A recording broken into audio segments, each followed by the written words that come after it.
የአሜሪካው ፕሬዝዳንት ዶናልድ ጄ ትራምፕ በህዳሴ ግድብ ጉዳይ ጣልቃ ገቡ። ግብጽ ውሃ አጣች፣ ጉዳዩን እኔ መፍታት አለብኝ ሲሉ አስደንጋጭ መግለጫንም ሰጥተዋል። አሜሪካ ለግድቡ ግንባታ ገንዘብ ከፍላለች የሚለውን የቆየ ክሳቸውንም በድጋሚ አንስተዋል። በዝርዝሩ እንመለከተዋለን። በሌላ በኩል ግሪንላንድን ለመቆጣጠር ወደ ኋላ መመለስ የለም ያሉት ትራምፕ ወታደራዊ ኃይል ሊጠቀሙ እንደሚችሉ ፍንጭ ሰጥተዋል። የምትሰሙት ይሆናል። በዚያው ቅጽበት ግን ዓለምን ያስደነገጠ ሌላ መረጃ ወጥቷል። 16 የቻይና የጦር አውሮፕላኖች ኢራን መግባታቸው ዓለምን ስጋት ውስጥ ጥሏታል። ጦርነት እየታወጀ ነው። ዝርዝሩን አሁን እናያለን። ሰላም ጤና ይስጥልኝ የተከበራችሁ የዩቲዩብ ቻናል ቤተሰቦች፣ እነዚህና ሌሎች መረጃዎችን ይዘን ቀርበናል። ቻናሉን ሰብስክራይብ ማድረግ፣ የደወል ምልክቷን መጫን፣ ቪዲዮን ላይክ ማድረጉን አይዘንጉ። ዝርዝር መረጃውን አድምጡ፣ አብረን እንከታተለው። ክቡራን አድማጮች፣ ቀዳሚ ወዳደረግነው መረጃችን ሳልፍ ትናንት ማክሰኞ ጥር 12 ቀን 2018 ዓ.ም ትራምፕ በሰጡት መግለጫ አባይን ትንሽ ሲሉ ጠርተውታል። ኢትዮጵያ የናይልን ፍሰት የሚያስቆም ትልቅ ግድብ ሰርታለች ያሉት ፕሬዝዳንቱ ግብጽ በቂ ውሃ እያገኘች ስላልሆነ ጣልቃ ገብቼ እፈተዋለሁ ሲሉም ተደምጧል። የሚገርመው ግን ለግድቡ ግንባታ ገንዘቡን የሰጠነው እኛንን ማለታቸው ነው። ሆኖም ግን ከቀናት በፊት በአባይ ወይም ደግሞ ናይል ጉዳይ ኢትዮጵያና ግብጽን ለማደራደር ጥያቄ ያቀረቡት የአሜሪካው ፕሬዝዳንት ዶናልድ ጄ ትራምፕ ኢትዮጵያ የናይል ወንዝ ፍሰትን የሚያስቆም ግድብ ሰርታለች ብሏል። በዚህ ምክንያት ግብጽ ከናይል ወንዝ በቂ ውሃ እንደማታገኝ የተናገሩት ፕሬዝዳንቱ ይህንን ጉዳይ መፍታት ይኖርብኛል ሲሉም ተናግሯል። ትራምፕ ይህንን የተናገሩት በድጋሜ ወደ ስልጣን የመጡበትን አንደኛ ዓመት በማስመልከት ትናንት ማክሰኞ ጥር 12 ቀን 2018 ዓ.ም ለጋዜጠኞች በሰጡት መግለጫ ላይ ነው። ባለፈው አንድ ዓመት ውስጥ አስተዳደራቸው አሳክቷል ያሏቸውን ጉዳዮች ዘለግ ያለ ጊዜ ወስደው ያብራሩት ፕሬዝዳንቱ በተደጋጋሚ የሚናገሩትን 8 ጦርነቶች አስቆሚያለሁ የሚል መከራከሪያ በዚሁ መግለጫ ላይ አንስቷል። ትራምፕ እንዳስቆሙ ከገለጿቸው ጦርነቶቹም ውስጥ በእስራኤልና ኢራን፣ የኮሶቮና ሰርቢያ፣ የኮንጎና ሩዋንዳ፣ የፓኪስታንና ህንድ እንዲሁም አርሜኒያና አዘርባይጃን መካከል የተካሄዱ ግጭቶች ይገኙባቸዋል።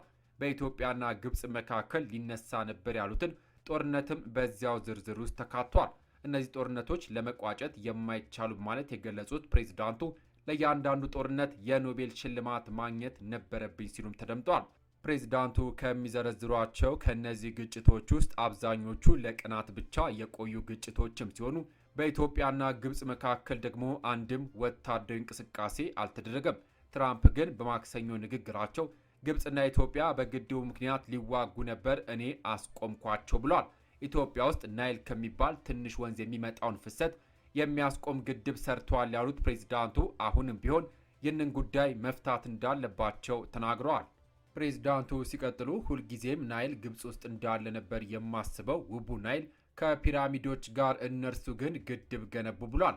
ትራምፕ የናይል ወይም ደግሞ አባይ ወንዝን ትንሽ ቢሉትም መረጃዎች ግን 6650 ኪሎ ሜትር ርዝመት በመያዝ በዓለም ረጅሙ ወንዝ ሆኖ አማዞን ላይ ይፎካከራል። የተባበሩት መንግስታት እንደሚለው ወንዙ 11 የተፋሰሱ አገራትን በማካለል በቀጠናው መረጋጋትና በውሃ ደህንነት ላይ ከፍተኛ ጠቀሜታ ያለው ወንዝ ነው። ፕሬዚዳንት ትራምፕ አሜሪካ ለግድቡ ግንባታ የዋለውን ገንዘብ ሰጥታለች የሚለው ንግግራቸውን በድጋሜ በዚሁ መግለጫቸው ላይም አንስቷል። ለግድቡ ክፍያ የፈጸመው ማን እንደሆነ ታውቃላችሁ? ዩናይትድ ስቴትስ ኦፍ አሜሪካ ነች። በዓለም ላይ ትልቁ ግድብ ይመስለኛል ሲሉ ለጋዜጠኞች ተናግረዋል። ከአሜሪካ ተሰጥቷል ያሉትን ገንዘብ በተመለከተም እኔ እንዴት ይህ እንዲሆን ፈቀዳችሁ? ለምን እንዲህ አደረግን አልኩ። እኛ ግን የገንዘብ ድጋፍ እያደረግን ነው ሲሉም አክሏል። የግድቡ መገንባት ምንኛ አስከፊ ነገር ነው ማለት የገለጹት ፕሬዝዳንቱ በዚህ ምክንያት ግብጽ በቂ ውሃ እያገኘች እንዳልሆነ ሲናገሩ ተደምጧል። ግብጽ አባይ ውስጥ በቂ ውሃ የላትም። ውሃውንም ለብዙ ነገሮች ይጠቀሙበታል፣ ለመዝናኛ፣ ለጉዞ፣ ለቱሪዝምና ሌሎችም ነገሮች ብለዋል።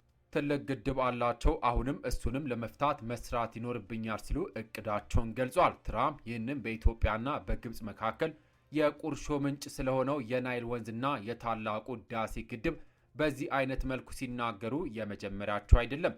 ለሁለተኛ ጊዜ ወደ ስልጣን ከመጡ በኋላ በተለያዩ ጊዜያት አሜሪካ ለግድቡ ግንባታ የዋለውን ገንዘብ እንደሰጠችና በሁለቱ ሀገራት መካከል የተካሄደውን ጦርነት እንዳስቆሙ በተደጋጋሚ ተናግሯል።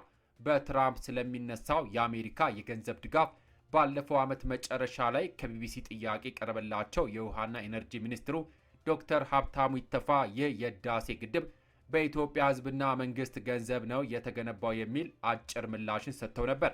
ትራምፕ ይህንን ግብጽ በኢትዮጵያ ላይ የምታነሳቸውን ቅሬታ ነጥቦች የሚደግፍ ንግግራቸውን በድጋሚ ትናንት ያሰሙት የናይል ወንዝ ጉዳይ በተመለከተ አዲስ አበባና ካይሮ ለማደራደር ጥያቄ ካቀረቡ ከቀናት በኋላ ነው። ፕሬዝዳንቱ ባለፈው ሳምንት ጥር 8 ቀን 2018 ዓ.ም ለግብፁ ፕሬዝዳንት አብዱል ፈታህ አልሲሲ በጻፉት ደብዳቤ በታላቁ የኢትዮጵያ ህዳሴ ግድብ ዙሪያ ያለውን ውጥረት መፍታት ከአጀንዳዬ በቀዳሚነት የሚቀመጥ ነው ብሏል። የናይል ወንዝ ክፍፍል ጉዳይንም ለአንዴና ለመጨረሻ ጊዜ መፍታት እንደሚፈልጉ የገለጹት ፕሬዝዳንቱ አሜሪካ ለግብፅ ህዝብ ሰላምና ደህንነት ቁርጠኛ እንደሆነችም አረጋግጠዋል። ዘገባው የቢቢሲ ነው። ክቡራን አድማጮች፣ ትራምፕ ለግድቡ ግንባታ ገንዘብ የሰጠነው እኛንን ማለታቸው ምን ያህል እውነትነት አለው? እንዲሁም አሜሪካ በህዳሴ ግድብ ጉዳይ ጣልቃ መግባቷን ትደግፋላችሁ? አስተያየታችሁን ኮሜንት ላይ አስቀምጡልኝ። ወደ ሌላኛው መረጃ አልፋለሁ። ባለፉት 56 ሰዓታት ውስጥ ብቻ 16 የቻይና ወታደራዊ ጭነት አውሮፕላኖች ኢራን ውስጥ ማረፋቸው ተሰምቷል። እንዲህ አይነቱ ወታደራዊ እንቅስቃሴ እጅግ ብርቅ የሚባል ሲሆን ቻይና በይፋ እንደሚታወቀው እንዲህ ያለ ግዙፍ ወታደራዊ ድጋፍ በአጭር ጊዜ ውስጥ ለኢራን ልካ እንደማታውቅ ዘገባዎች አመላክቷል። በሌላ በኩልም ሩሲያ ምንም አይነት ድምፅ ሳታሰማ በዝምታ ወታደራዊ ድጋፎቿን እያደረሰችም ትገኛለች። በተቃራኒው ደግሞ የአሜሪካን እንቅስቃሴ ስንመለከት ዩናይትድ ስቴትስ የጦር ጀቶችና ግዙፍ የጦር መርከቦችን ወደ ቀጠናው እያስጠጋች ነው። እነዚህ ግዙፍ የጦር መሳሪያዎች ግልጽ መልእክት አላቸው። ነገሩ ቀልድም ሆነ ፈገግታ የታየበት አይደለም።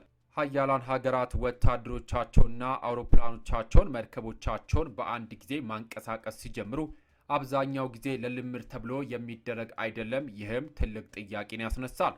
ዓለም ገና ያልሰማቸው እነሱ ግን የሚያውቁት ሚስጥር ምንድን ነው? ይህ እንቅስቃሴ ለጦርነት ዝግጅት ነው ወይንስ ማስጠንቀቂያ ነው?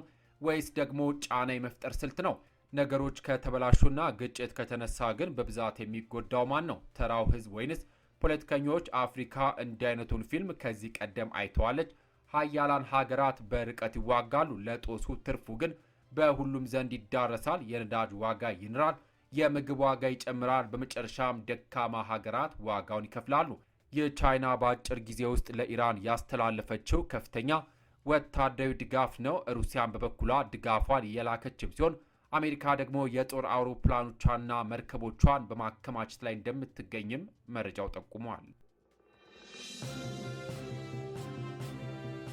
በሌላ መረጃ ትራምፕ ግሪንላንድን የመቆጣጠር ጉዳይ ላይ ወደ ኋላ መመለስ የለም አሉ። ፕሬዚዳንት ትራምፕ ግሪንላንድን በአሜሪካ ቁጥጥር ስር ማስገባት ወሳኝ ጉዳይ እንደሆነና ይህንን አቋማቸውን በተመለከተ ወደ ኋላ መመለስ እንደሌለ ለጋዜጠኞች ተናገሩ።